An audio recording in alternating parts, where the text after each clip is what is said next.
4টি স্থানে 107টি হাঁড়িতে চলছে রান্না। শতাধিক স্বেচ্ছাসেবক সহযোগিতা করছেন রান্নার কাজে। কাটাকুটি, চাল ধোয়া সহ রান্নার পাশাপাশি চলছে গল্পগুজব। মাঝে মাঝে ঢোল ডগর বাজিয়ে ঘুরে যাচ্ছে ব্যান্ড দল। দুপুর থেকে সন্ধ্যা অবধি চলে রান্নার কাজ। সন্ধ্যার পর শুরু হয় খাওয়া দাওয়া, যা চলে রাত পর্যন্ত। আর এই বিশাল আয়োজনের নাম মোল্লা খাওন। সর্বোচ্চ 10,000 লোকের আয়োজন করা হয়েছে। আমরা সবাই মিলেমিশে একসাথে সবাই এক জায়গায় বসে খাবো, আনন্দ উৎসব করবো, এটাই আমাদের উদ্দেশ্য।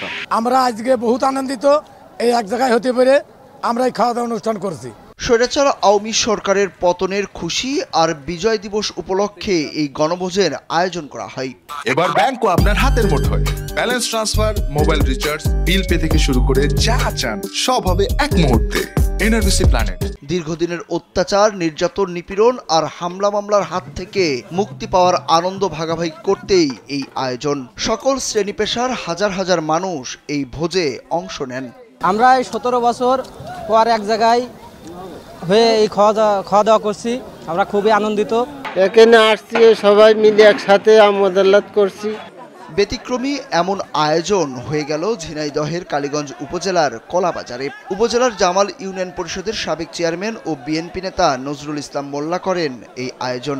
মোল্লা খাওনে অংশ নেয়া স্থানীয়রা জানান, খাওয়াই তাদের মূল উদ্দেশ্য নয়। দীর্ঘদিন পর সকলে একসাথে হওয়া আর মনের ভাব বিনিময় করতে পেরে খুশি তারা। খাওয়ার বিষয়টা প্রাধান্য আমরা দিচ্ছি না, আমরা দিচ্ছি আমাদের গ্রাম অঞ্চলের মানুষ। আমরা এখানে এক জায়গায় আসতে পারছি সবাই মিলেমিশে। স্বৈরাচারের কারণে কেউ মুক্ত বাতাসে ঘুরতে পারিনি, সেটার উপলক্ষে আমরা সকলে সুখে দুঃখে একসাথে খাওয়া দাওয়াটার আয়োজন করেছি। আর আয়োজক বিএনপি নেতা নজরুল ইসলাম মোল্লা জানান, দীর্ঘ বছর আওয়ামী লীগের নির্যাতন নিপীড়ন সহ্য করতে হয়েছে তাদের। তাই আওয়ামী লীগ সরকারের পতন আর বিজয়ের খুশি মানুষের সাথে ভাগাভাগি করতেই এই আয়োজন বলে জানান তিনি।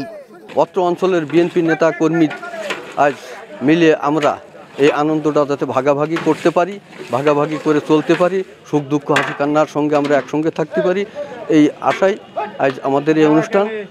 রান্না শেষ হওয়ার পর সন্ধ্যা থেকে রাত অবধি জামাল ও কোলা ইউনিয়নের 40টি গ্রামের প্রায় 5,000 মানুষ এই গণভোজে অংশ নেয়। সুরুজ আহমেদ, কালবেলা।